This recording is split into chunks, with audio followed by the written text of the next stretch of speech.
Hello दोस्तों, आज की ब्रेकिंग न्यूज, बड़ी खबरें, मुख्य समाचार और ताज़ा तरीन हेडलाइंस के साथ मैं गोपाल मिश्रा हाजिर हूं लेकर आज का अखबार। सुन लिया, समझो, पढ़ लिया।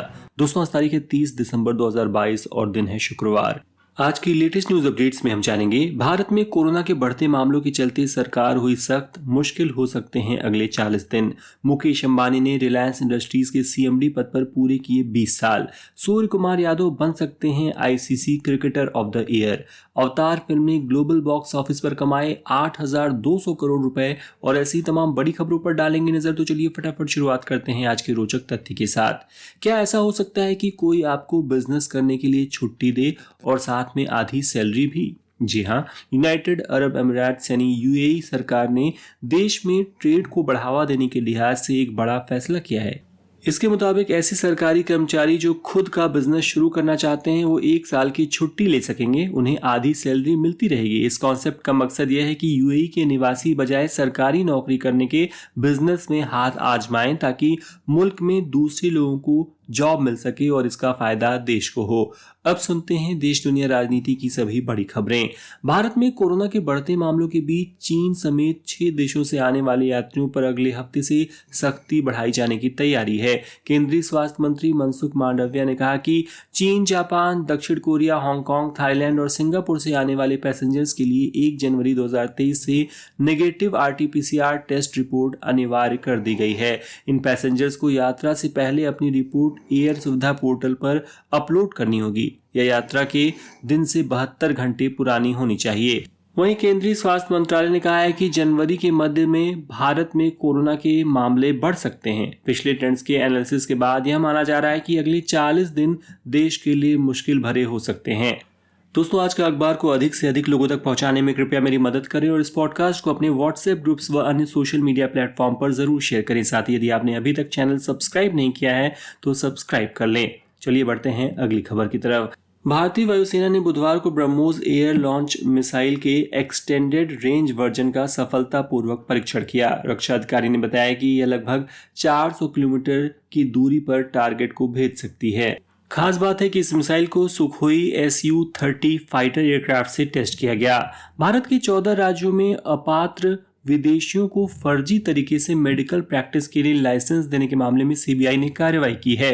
गुरुवार को सीबीआई ने इस मामले में 91 स्थानों पर छापेमारी की। त्रिपुरा के भाजपा विधायक दिबा चंद्र हरखंगवाल ने बुधवार को विधानसभा से इस्तीफा दे दिया।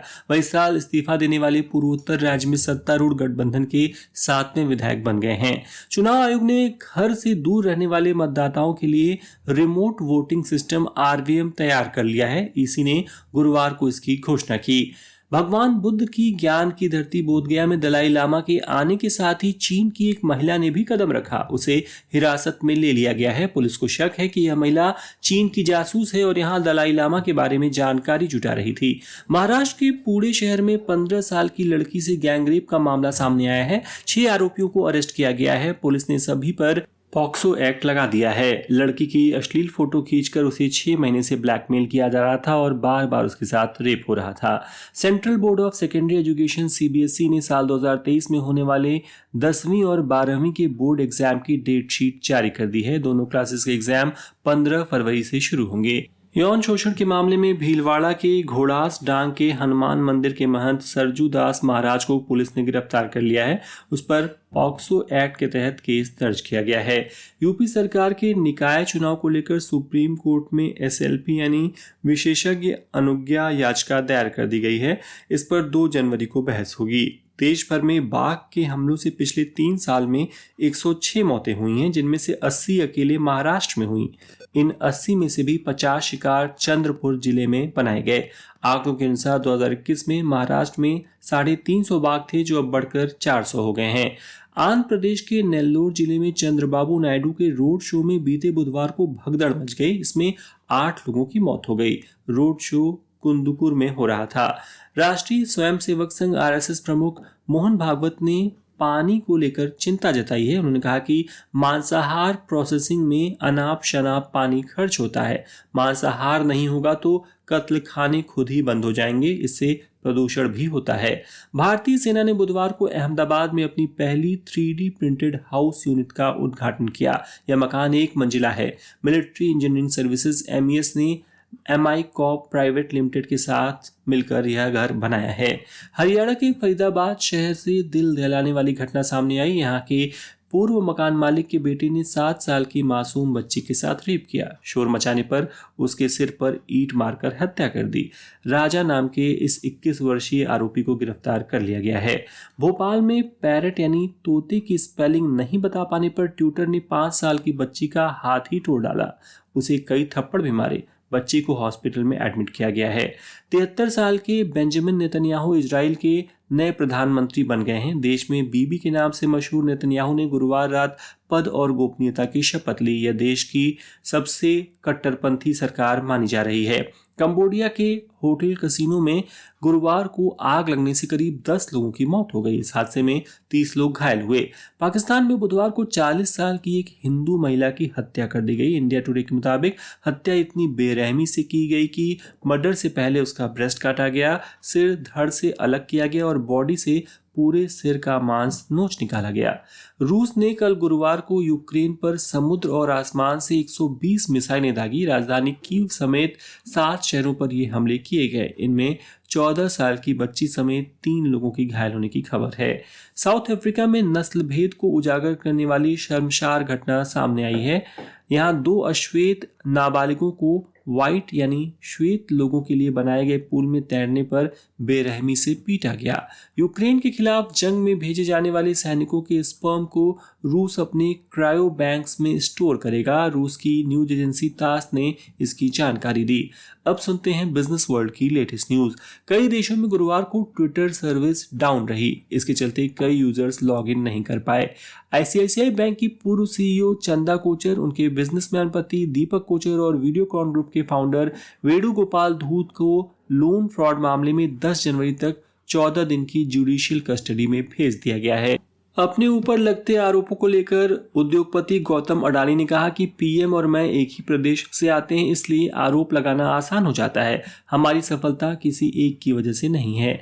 रिलायंस इंडस्ट्रीज के CMD पद पर मुकेश अंबानी को 20 साल पूरे हो गए। इस दौरान कंपनी का मार्केट कैप 54 गुना बढ़ा तो प्रॉफिट में करीब 20 गुना इजाफा हुआ। 2 दशकों में रिलायंस ने निवेशकों की झोली में लगभग 17 लाख करोड़ रुपए भरे हैं। वहीं नीता और मुकेश अंबानी के बेटे अनंत का कल रोका यानी सगाई हो गई। राधिका मर्चेंट के साथ राजस्थान के नाथ द्वारा में श्रीनाथ जी मंदिर में यह सगाई हुई। राधिका बिजनेसमैन वीरेन मर्चेंट और शैला की बेटी हैं।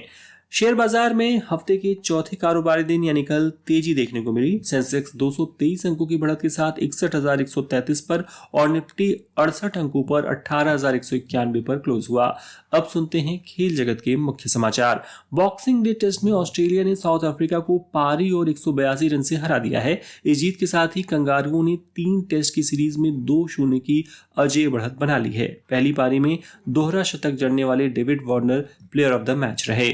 ICC ने cricketer of the year 2022 T20 award के लिए सूर्य कुमार यादव सहित 4 खिलाड़ियों को नामित किया है। लिस्ट में उनके साथ सैम करन, मोहम्मद रिजवान और सिकंदर रजा शामिल हैं।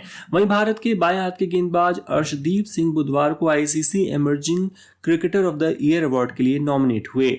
श्रीलंका क्रिकेट बोर्ड ने भारत दौरे के लिए 20 प्लेयर्स की टीम जारी कर दी है। 3 जनवरी से शुरू होने वाले दौरे के लिए दासुन शनाका दोनों फॉर्मेट में टीम के कप्तान होंगे। साउथ अफ्रीका में अगले साल होने वाले ICC women's T20 world cup के लिए भारतीय टीम का ऐलान हो चुका है। हरमनप्रीत कौर टीम की कप्तान और ओपनर स्मृति मंधाना उप कप्तान बनेंगी। साउथ अफ्रीका में 8वें T20 वर्ल्ड कप की शुरुआत 10 फरवरी 2023 से होगी।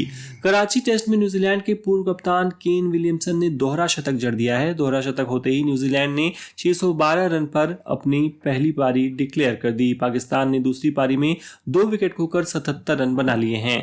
दोस्तों, आगे बढ़ने से पहले आपसे एक छोटी सी रिक्वेस्ट करना चाहूंगा कि यदि आज का अखबार आपको पसंद आ रहा हो तो इस वीडियो को अपनी एक प्यारी सी लाइक देकर सपोर्ट करना ना भूलें और इसे उन मित्रों के साथ जरूर शेयर करें जो बिना समय गंवाए दिन भर की बड़ी खबरों को सुनना चाहते हो। तो चलिए अब सुनते हैं मनोरंजन जगत की कुछ बड़ी खबरें। अवतार ने ग्लोबल बॉक्स ऑफिस पर अब तक 8,200 करोड़ रुपए की कमाई कर ली है। भारत में भी फिल्म ने लगभग 270 करोड़ रुपए का वर्ष 2023 में डॉक्यूमेंट्री स्ट्रीम की जाएगी। शाहरुख खान और दीपिका पादुकोण की फिल्म पठान के कुछ सीन्स और गानों में बदलाव हो सकता है। Central board for film certification ने बीते गुरुवार को फिल्म मेकर्स को बदलाव के लिए कुछ सुझाव दिए हैं। हिंदी सिनेमा के पहले सुपरस्टार राजेश खन्ना की कल 80वीं बर्थ एनिवर्सरी थी। इनका स्टारडम इस कदर था कि बॉलीवुड में एक कहावत आम थी, ऊपर आका नीचे काका, यानी ऊपर भगवान और नीचे राजेश खन्ना। तुनिशा शर्मा सुसाइड केस में एक नया खुलासा हुआ है। पुलिस का दावा है कि तुनिशा शर्मा ने फांसी लगाने से कुछ देर पहले शेजान से बातचीत की थी। पुलिस ने यह भी बताया कि आरोपी शेजान जांच में सहयोग नहीं कर रहा है। रिलेशनशिप के दौरान वह तुनिशा से उर्दू सीखने और हिजाब पहनने के लिए कहता था। तुनिशा की मां का कहना है कि शेजान ड्रग्स भी लेता था। झारखंड की अभिनेत्री रिया कुमारी उर्फ ईशा आलिया की हत्या के मामले में गुरुवार को नया खुलासा हुआ। पुलिस ने बताया कि ईशा की हत्या उसके पति ने की है। बॉलीवुड के मशहूर फिल्म प्रोड्यूसर नितिन मनमोहन का गुरुवार को निधन हो गया। कुछ दिनों पहले उन्हें हार्ट अटैक आया था, वे वेंटिलेटर पे थे। पाकिस्तानी सिनेमाई इतिहास की सबसे ज्यादा कमाई करने वाली film the legend of Maula Jatt के भारत में रिलीज होने पर रोक लग गई है। सेंसर बोर्ड ने फिल्म के रिलीज पर अनिश्चित काल के लिए रोक लगा दी है। और अब आज की रोचक खबर। अक्सर सफाई कई बीमारियों का इलाज होती है, लेकिन क्या सफाई खुद भी एक बीमारी हो सकती है? जी हाँ, एक शख्स ने अपनी बेटी के इलाज के लिए बॉम्बे हाईकोर्ट से परमिशन मांगी है। मुंबई में रहने वाली उसकी 24 साल की बेटी को बहुत अधिक सफाई और बार बार सफाई करने की बीमारी है। वो अपने रूम और चीजों की सफाई में इस कदर मशगूल हो जाती है कि खाना तक भूल जाती है। डॉक्टरों का कहना है कि उसे ऑब्सेसिव कंपल्सिव डिसऑर्डर यानी ओसीडी हुआ है। डीप ब्रेन स्टिमुलेशन के जरिए इसका इलाज किया जा सकता है। ओसीडी स्ट्रेस से जुड़ी एक बीमारी है। लगातार तनाव में रहने से या सोचने की शक्ति पर कंट्रोल न होने पर कोई भी इस बीमारी का शिकार बन सकता है। तो दोस्तों, ये हो गई आज के प्रमुख समाचार पत्रों में छपी ताजा तरीन खबरें। अब समय है कल पूछे गए प्रश्न का उत्तर देने का। कल मैंने पूछा था, भारतीय बिजनेस वर्ल्ड में 28 दिसंबर के दिन धीरूभाई अंबानी के अलावा किस बड़ी हस्ती का जन्म हुआ था? रतन टाटा, घनश्याम दास बिरला या गौतम अडानी? सही जवाब है रतन टाटा। जिन्होंने भी सही उत्तर दिया उन्हें बधाई। और अब आज का सवाल है कि भारतीय सेना ने हाल ही में किस शहर में अपनी पहली 3D प्रिंटेड हाउस यूनिट का उद्घाटन किया है? ए सूरत, बी अहमदाबाद या सी गांधीनगर? कृपया कमेंट के माध्यम से अपना उत्तर जरूर दें। आज का अखबार अंत तक सुनने के लिए आपका बहुत बहुत धन्यवाद। And once again I request you to please subscribe our channel and share this podcast with your friends. तो कल फिर होगी मुलाकात, क्योंकि हर दिन हर बार लेकर आता हूं मैं आज का अखबार। तब तक के लिए नमस्कार।